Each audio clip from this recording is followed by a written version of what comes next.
Hello, I'm Layman Kingsford. This is my first episode of GAYme-SPEAK, where I just kind of chat about games, whether it's my own games or other people's games, games that I'm currently playing, games that I have played, games that I want to play. Could be any of those things, or sometimes all of them. But today, what I want to do is talk about some games that have inspired and continue to inspire the creativity for me that fuels what I'm doing in making the Living Starship game and all the things associated with that. I am a huge Star Trek fan since, well, forever, since the 70s when I first came into being. Loved every iteration of Star Trek.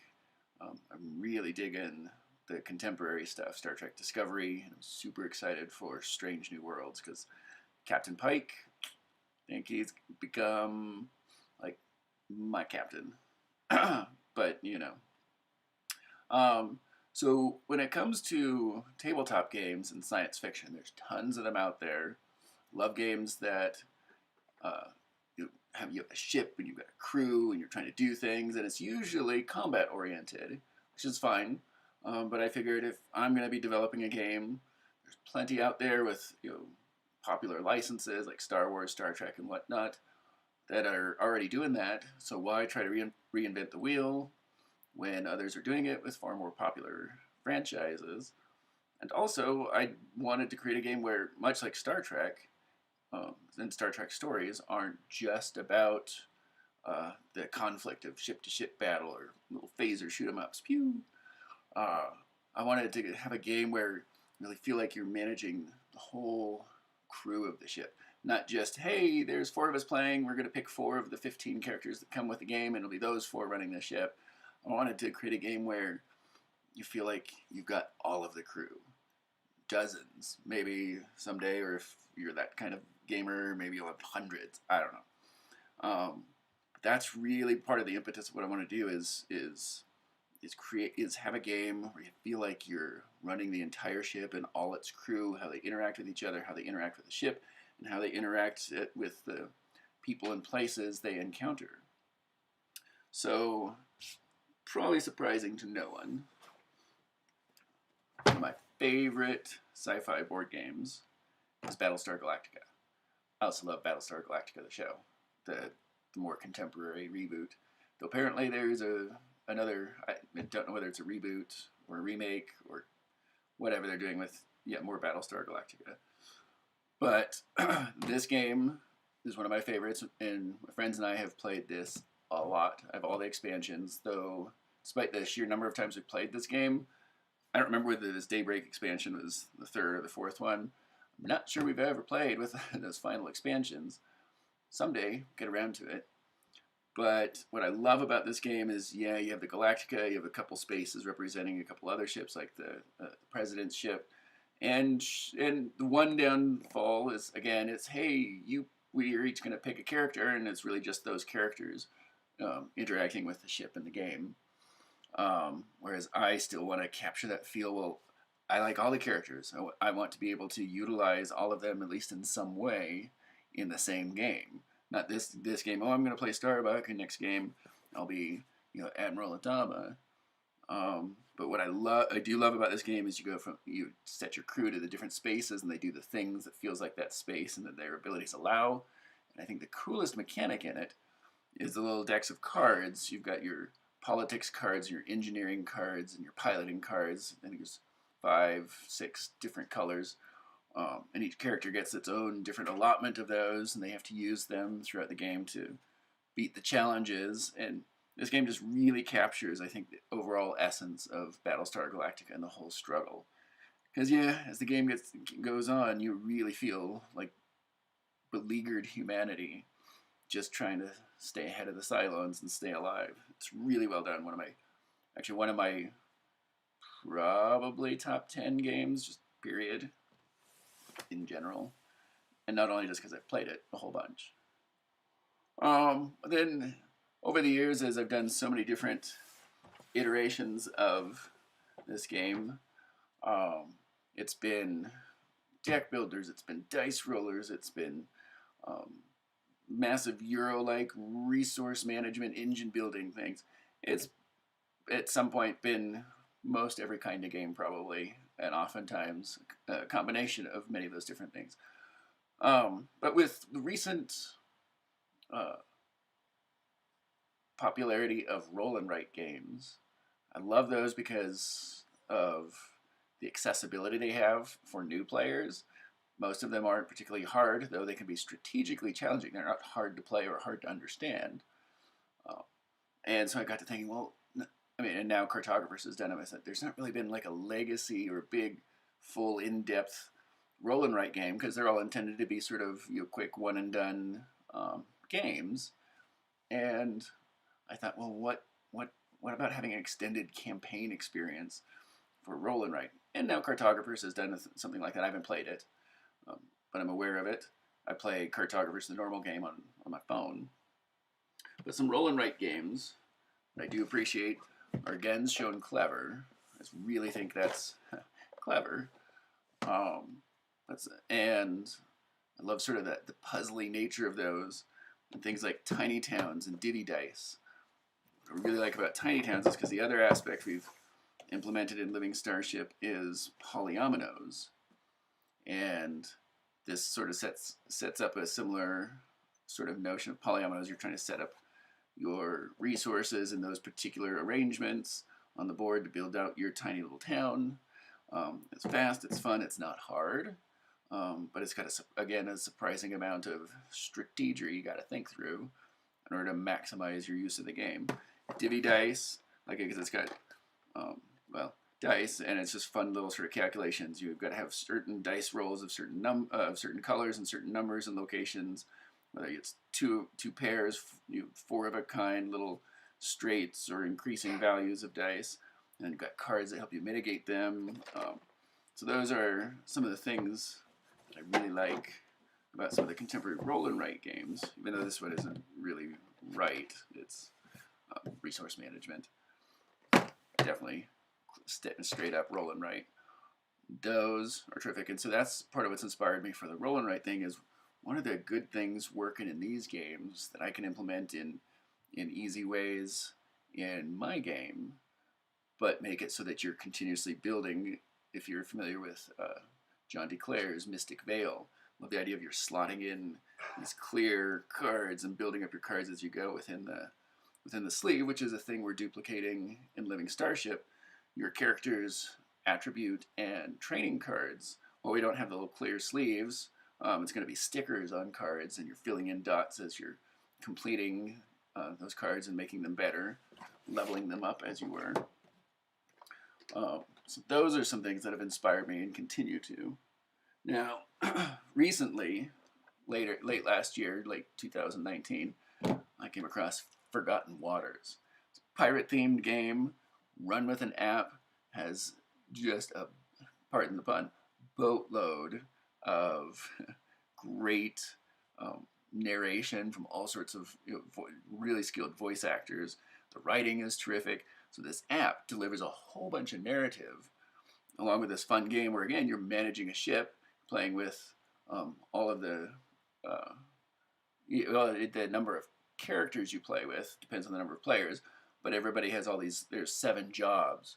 The gunner, the navigator, those sorts of things that you have to utilize throughout every game, no matter how many players there are. So I like the idea how you get a feel of you're managing your ship and all of its own attributes, and each of your characters has a personal quest or goal that they're trying to accomplish. And the game, I just think, is terrific. It's beautiful too, and it's so much fun. We even were able to successfully play it sort of over a streaming service, because they built out a whole web-based interface so you can play remotely, because, pandemic. So things that particularly inspire me out of this is their whole use of that app and the narration and storytelling that it engenders. And we're hoping to do something similar. Well, I mean, it's a big pie in the sky thing, having that breadth of voice actors to do all the different voices and things that we'd have to come in with. But the advantage of an app is that it can reduce the number of cards and books and things you'd have to actually print and put in the game, which make them bigger, heavier, and more expensive to ship, more expensive to produce, and then more stuff on the table. Whereas we feel an app, sort of like a choose your own adventure thing, is if you're sent to, paragraph 39.1, well, you don't have to flip through a book necessarily unless you want the actual physical book. Maybe we'll be doing that as an option or as the main thing. Don't know yet, but hopefully certainly have an app that will do all that for you. So that way we can tell branching stories that aren't limited to the cost and size of the spiral-bound book that would come with the game. So the choices you'd make would be slightly different than somebody else's, and then so it would take you to a slightly different branching path, might arrive at the same place, but you've gotten there differently or with different values because your crew has been a little more antagonistic and somebody else's crew is a little more peaceful. And so it might change a little bit of how your characters and your crew and your ship interact with their world and their galaxy. But it's the app from this game. I mean, really, it's everything in this game. But the app is the thing that I find particularly inspiring. Another game, and this is the expansion bit because the other box is really big, that just came the other day on my birthday. So when I backed it on Kickstarter, I didn't realize it would be arriving on my birthday as like a birthday present to me. It was kind of cool. But Sleeping Gods. Love the game. Spent some of my time this last weekend just playing through it solo. And again, as always, Ryan Laukwit's gorgeous game, so well crafted. Story driven again. It's got big old binder book, and as you're going through it and experiencing the story,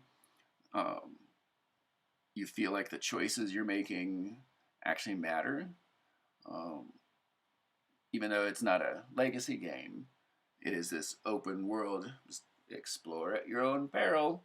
But again, it's the richness of the storytelling, the richness of the setting that he's created and all this, where we're hopefully going to do sort of open world-ish feel rather than railroading you through specific things. And not sure exactly how the story will flow. We've got tons of setting, and this game certainly inspires me as a way of how you can do that. Lay it all out there and let your players explore it at their will. And as I've been told, I haven't gotten very far in the game.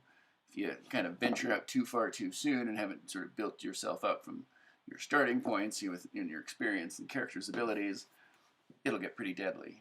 So far I've done okay, but I think I've been doing a few things wrong too. So, man, it seems way easier than what I've heard it is. And when I started doing some of the things more correctly, I thought, oh, I see how it becomes dangerous. Another great game I haven't played for probably a couple of years, but is Dragonfire. It's a Dungeons and Dragons based thing, but again, it was sort of campaign based, where each character has got its own little screen folder, and it's a deck builder, so you're building up your cards. But as you get experience and abilities, you've got stickers that you put on the screen that make your character and your cards better over time. Love, of course, the sense of exploration and combat, of course. It's standard Dungeons and Dragons fantasy fare. But it's that that building up and customization, which is pretty standard in these sorts of games that we're doing with Living Starship, is you get to customize your own character, and over time, they're getting better, adding new cards to their deck, even though our game is not, strictly speaking, a deck builder, in the sense that games like this are.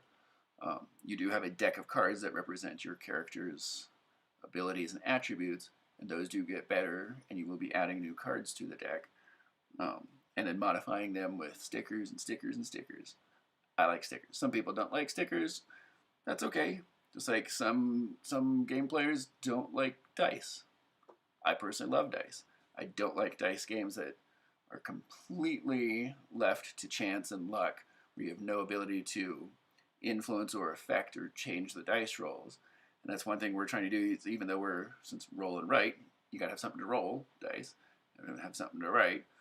But you don't want to be at the whims of crappy dice rolls, or sailing through stuff because of particularly good dice rolls.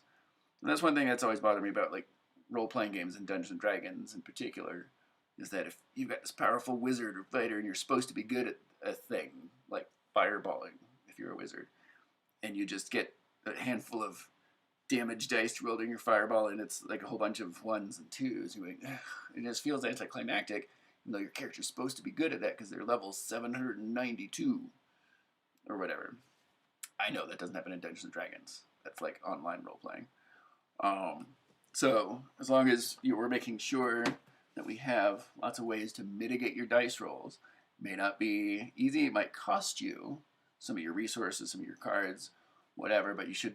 One of our main tenets is you should always or almost always be able to do what you're trying to do, even though you may not be able to do it as efficiently as another character that's better at that particular thing than your character, or you may have used up all the efficient ways, but you can still do what you need to do. It's going to cost you something. Oh, and that reminds me of something back in Forgotten Waters, is that the whole notion of failing forward, where most, if not all, challenges you can succeed at, but if you don't succeed at them well, you're going to receive some sort of punishment or impediment. And that's the same thing we're doing is, well, I don't know about failing forward, but just it, for Living Starship, the idea is that even if you don't accomplish the thing you're trying to do, you can accomplish it really well. You can accomplish those things passably, or you can maybe fail at them, but failing at them causes different consequences, but you still move on. It's just the consequences that happen after that are affected by how well you did on said challenge. So one of the last things I want to talk about, it's not much of a decorative box, but Aeon's End, another deck building. It's co-op. Love that. It's one of my passions, hence our Living Starship game is cooperative because we're all working as the crew together to manage the ship and fulfill our missions. But again, deck building game. What I loved about this one is the cards themselves. As you build them up and improve certain cards, you get to put stickers on the cards. And I just loved, one of my friends and I think took an entire weekend and just blew through this entire thing. Or maybe it was over 2 weekends, doesn't matter. But we loved this so much. I love the setting, the stories they put behind it, sort of the asymmetry of each of the bosses you end up fighting. Each one feels unique and certainly different from the previous ones. I just love it. But again, in this, plenty of standard stuff, but it's that being able to modify your cards, improve them as they go with the stickers and things. Because again, I kind of like stickers, and what's irritating to me is when because I want to get it on there perfectly, and when you don't, it drives me nuts. So I know something maybe we'll be looking into is having repositionable stickers. The downside there is then they tend to, after you reposition them a couple times, they don't stick so well anymore. But maybe that's where card sleeves come in. Because certainly with all our prototyping, we definitely use sleeves. So that might help keep them in place. But if they're repositionable, then also they could be replaceable so then the cards don't get too thick within their individual sleeves. So those are just some of the games that have inspired me or continue to inspire me in the development of Living Starship. Hope that gives you a little insight as to where I'm coming from, maybe a little hint of where I'm going, and we'll see you next Monday with more GAYme-SPEAK. Ciao!